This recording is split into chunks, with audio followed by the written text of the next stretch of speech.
আসসালামু আলাইকুম। বর্তমানে এই লোডশেডিং এর কারণে আমাদের কম্পিউটারে একটা বিরাট সমস্যা হচ্ছে। তার একটা সমস্যা হচ্ছে যে আমরা যখন আমাদের কম্পিউটারটা অনেকক্ষণ ধরে চালাচ্ছি, তখন অটোমেটিক্যালি মাঝে মধ্যে কম্পিউটারটা বন্ধ হয়ে যাচ্ছে। বিশেষ করে আমাদের সামনে একটা মেসেজ আসে যে power supply services detected during the previous power on.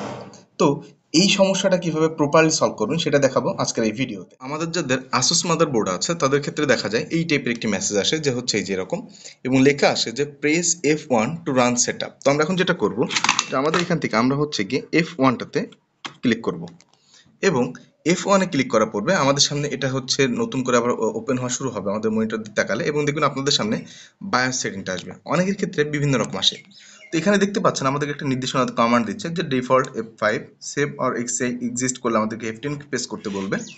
আমরা এখান থেকে যাব হচ্ছে অ্যাডভান্স মোডে F7 এ, এবং দেখবেন আমাদের সামনে এমন একটা ইন্টারফেস আসবে যেখানে main, AI, trigger, advance, monitor আসবে। এখান থেকে আমরা মনিটরে যাব, এবং এখানে নিচে আসলে খেয়াল করবেন যে এখানে 12 ভোল্টেজ একটা অপশন আছে, এই যে 12 ভোল্ট, আমরা এটাকে ইগনোর করে দিব।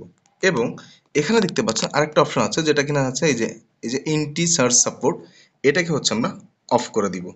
দিয়ে আমরা এটাকে সেভ করে দিব। সেভ অ্যান্ড এক্সিস্ট করে দিই, এই যে সেভ করে দিলাম, ব্যাস আমাদের কাজ শেষ।